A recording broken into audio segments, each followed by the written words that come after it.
જેમાં રાત્રિના 8 વાગ્યાના અરસામાં મરણ જનાર વિનોદભાઈ મણીલાલ પટેલ રહેવાસી આનંદપુરા તાલુકો વિજાપુર નાઓ પોતાનું મેડિકલ બંધ કરી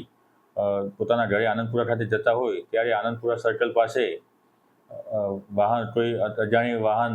બ્રેઝા ગાડી ના હોય ટક્કર મારી તેઓને સ્થળ મોત નિપજાવી ભાગી ગયેલ હોય, જે ગુનાના કામે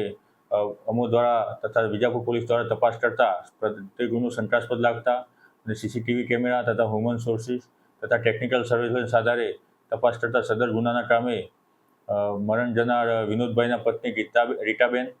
તથા રીટાબેનની ભૂમિકા શંકાસ્પદ જણાઈ આવતી હોય,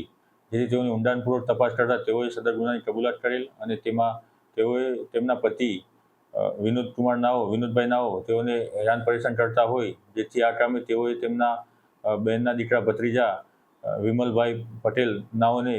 વિશ્વાસમાં લઈ અને તેઓને આ કામે તેમની પત્ની સાથે તેમની દીકરી શ્રદ્ધાબેન સાથે ગુનાહિત કાવતરું રચી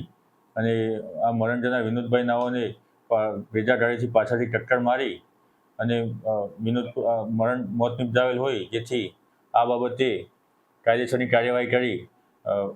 વિમલકુમાર રોહિતભાઈ પટેલ તથા મરણ જનારની પત્ની રીટાબેન તથા તેમની દીકરી શ્રદ્ધાબેન નાઓને અટક કરવામાં આવેલ છે